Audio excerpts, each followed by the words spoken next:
सबुले गुरुदेव कहते watch your thoughts always, watch your mind always, watch your breath always. निजर चिंताधारा को जानतु, श्वास प्रश्वास को देखंतु, निजर मन को देखंतु। आपण भितरे ओ की संस्कार आपण भितरे अच्छी। संस्कार क्या कहते? मनरे सन्देह आसुथबो आपणकर जन्म जन्मांतरर कर्मर फल को संस्कार कुआ जाए। जो कर्म करी आसिचंती से कर्मर फल आपणक भितरे संचित ही अच्छी। कोटी अच्छी? समस्त कर्म फल आपणकर मिड ब्रेन भितरे अच्छी एवं से समस्त कर्मफल गोटे थली भितरे, गोटे बैग भितरे, जमती गोटे अखा भितरे बिहन को रखा जाए कि मंजी गुड़ी को रखा जाए, अनेक गुड़िए मंजी गोटे थली भितरे, गोटे बैग भितरे ही रही जाइछि। जहाँ को आम चित्त कहूँ, से चित्तरे अनेक गुड़िए मंजी रही। तेणु से मंजी ए जन्म गछ हुए, सबू गछ हुए नहीं, केतक मंजी आसी गछ हुए। यदि सबू मंजी गछ हो, सबू कर्म फल भोग हो, ताहाले व्यक्ति आउ जन्म ग्रहण करिब नहीं। तेणु कर्म तीन प्रकार, प्रारब्ध, संचित, क्रियमाण। आपण जहाँ भोगुचंती ता होची प्रारब्ध, जहाँ भी करुचंती ता होची क्रियमाण, जहाँ भोग न होइके रही जाउची ता होची संचित। यदि समस्त संचित सरी जीव आउ क्रियमाण हब नहीं, समस्त फल गुड़िक भोग हो जीव, ताहले आपणकर आउ पुनर्जन्म हब नहीं एवं दुख जंत्रणा कष्ट आपण आउ पाइबे नहीं, आनंदर अधिकारी आपण हेबे। तेणु आम योग अभ्यास करुचे कौन पाई कि? ध्यान करुचे कौन पाई?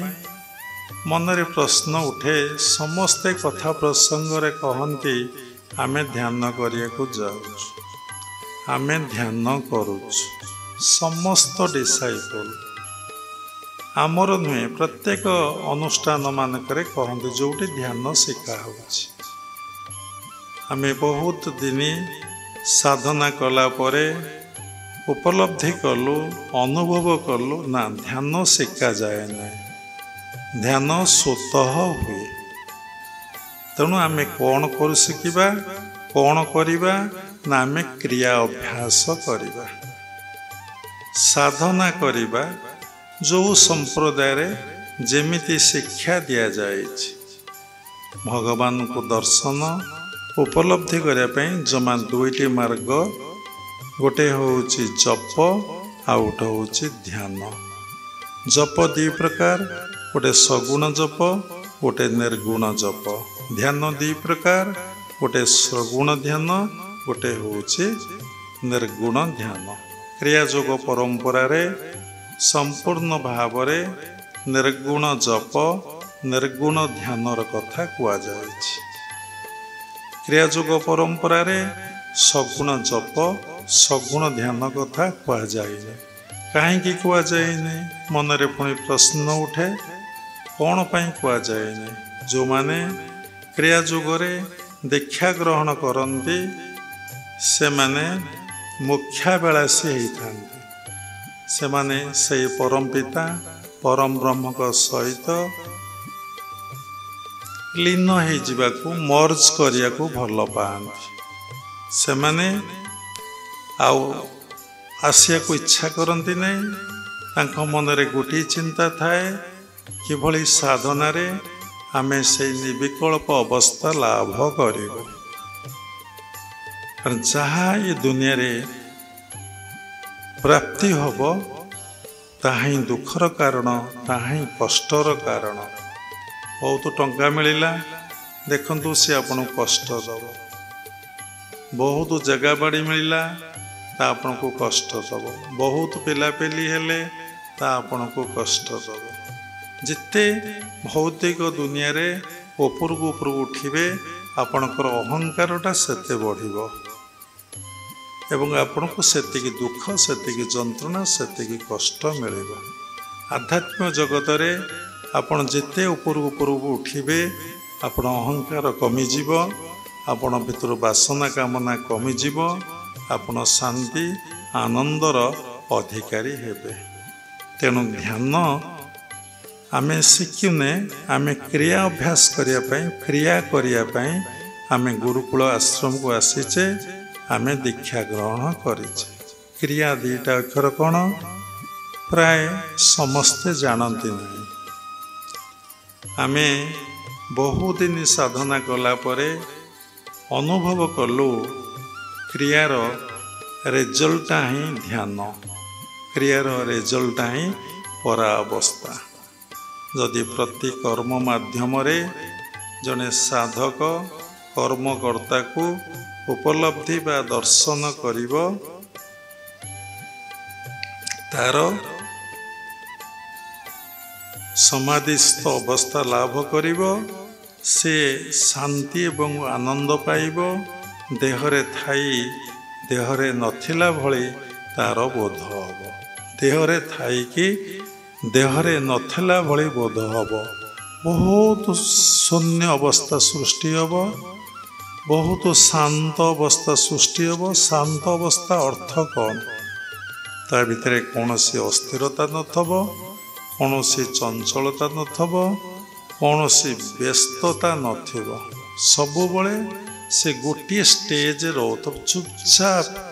ଯେମିତି ବାୟୁମଣ୍ଡଳରେ ବାୟୁ ଅଛି, ତାର ପ୍ରଭାବ କିନ୍ତୁ ନାହିଁ। ଗଛପତ୍ର ଉଡ଼ୁନାହିଁ, ଧୂଳି ଉଡ଼ୁନାହିଁ ଏବଂ କୁଟାକାଟି ମଧ୍ୟ ଉଡ଼ୁନାହାନ୍ତି।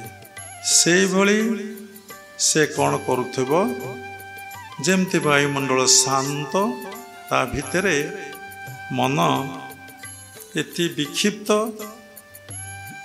ଏତେ କ୍ଷିପ୍ତ ଅବସ୍ଥାରେ ନଥିବ। ମନ ଅଟୋମେଟିକ୍ ତାର ଏକାଗ୍ରତା ଅବସ୍ଥା ଆଡ଼କୁ ଯାଉଥିବ। ତେଣୁ ଆମେ କ୍ରିୟା ଅଭ୍ୟାସ କଲେ ଯଦି ପରାବସ୍ଥା ଆମକୁ ପ୍ରାପ୍ତି ହେଲା, ତେଣୁ ଆମକୁ ମାନସିକ ଆନନ୍ଦ ହିଁ ପ୍ରାପ୍ତି ହେବ। ଯଦି ନାହିଁ, କ୍ରିୟା କଲେ ପରାବସ୍ଥା ପ୍ରାପ୍ତି ହେବ। ବହୁତ ସାଧକ ସାଧିକା ଏ କଥାକୁ ଠିକ୍ ଭାବରେ ବୁଝିପାରନ୍ତି ନାହିଁ। ସେମାନେ କର୍ମଯୋଗ ଉପରେ ଇମ୍ପୋର୍ଟାନ୍ସ ନ ଦେଇ ସେମାନେ ରେଜଲ୍ଟ ଉପରେ ଲାଗି ପଡ଼ନ୍ତି। କେମିତି ଆମର ଧ୍ୟାନଟା ହେବ? ଆରେ ଧ୍ୟାନଟା କେମିତି ହେବ? ମନର ଯେଉଁ ଏକାଗ୍ରତା ଅବସ୍ଥା ବା କନସେଣ୍ଟ୍ରେସନ୍, ତାକୁ ଇଂଲିଶରେ କୁହାଯାଏ, କିନ୍ତୁ କନସେଣ୍ଟ୍ରେସନ୍ କହିବାଟା ଠିକ୍ ନୁହେଁ। ତେଣୁ କ୍ରିୟା କରି କରି କରି କରି କରି କରି କରି କରି ଚାଲିଲେ ଯେଉଁ ଗୁରୁଦେବ ଯେଉଁ ଟେକ୍ନିକ୍ ଦେଇଛନ୍ତି, ସର୍ବଦା ସେଇ ଟେକ୍ନିକ୍ରେ ରହିବା ପାଇଁ ଚେଷ୍ଟା କରିବେ। ସବୁ ସମୟରେ ଆପଣ ଟେକ୍ନିକ୍ରେ ରହିବେ। ଆପଣ କେତେବେଳେ ମୋ ମନ ଶୂନ୍ୟ ହେଇଯାଉ, ମୁଁ ନିଜକୁ ହଜେଇ ଦିଏ, ମୁଁ ନିଜକୁ ଭୁଲିଯାଏ, ମୁଁ କିଛି ଜାଣିପାରିବି ନାହିଁ, ସେଇ ଅବସ୍ଥାକୁ ଯିବା ପାଇଁ କେତେବେଳେ ପ୍ରୟାସ ବା ପ୍ରଚେଷ୍ଟା କରିବେ ନାହିଁ। ଯଦି ସେଇ ଅବସ୍ଥାକୁ ଯିବା ପାଇଁ ଆପଣ ପ୍ରୟାସ ବା ପ୍ରଚେଷ୍ଟା କରିବେ, ଆପଣଙ୍କର ଏମିତି ଅନେକ ବର୍ଷ, ଅନେକ ଜନ୍ମ ଚାଲିଯିବ, ଆପଣଙ୍କର ଧ୍ୟାନ ହେବ ନାହିଁ। ତେଣୁ ସାଧକ ସବୁ ସମୟରେ କୌଶଳରେ ରହିବାଟା ଠିକ୍। ଧ୍ୟାନ ପାଇଁ କେବେ ପ୍ରୟାସ କରିବାଟା ଠିକ୍ ନୁହେଁ। ଯେତେବେଳେ କ୍ରିୟା କରୁ କରୁ ଆପଣଙ୍କ ଭିତରେ ସମସ୍ତ ସଂସ୍କାର କ'ଣ ହେବ? ପାଉଁଶ ହେଇଯିବ, ମନ ଶୂନ୍ୟ ଅବସ୍ଥା ସୃଷ୍ଟି ହେବ ମନର। ଆପଣ ସବୁ ସମୟରେ ଶାନ୍ତ ରହିବେ, ସ୍ଥିର ରହିବେ, ମନର ଏକାଗ୍ରତା ଅବସ୍ଥା ଆସିବ ଏବଂ ବହୁତ ଆନନ୍ଦ ଆପଣଙ୍କୁ ଲାଗିବ। आउ तार ऊपर स्टेज आपण कौन लगे ना खाली खाली लगे खाली खाली माने सबू अच्छी आपणकर किंतु आपण मनरे किछि नाही पुआ अच्छी झियो अच्छी जमी अच्छी कोठा अच्छी बाड़ी अच्छी आपण मनरे किछि नाही ता अर्थ कौन सी कथा आपण मन को आंदोलित करू नथिबो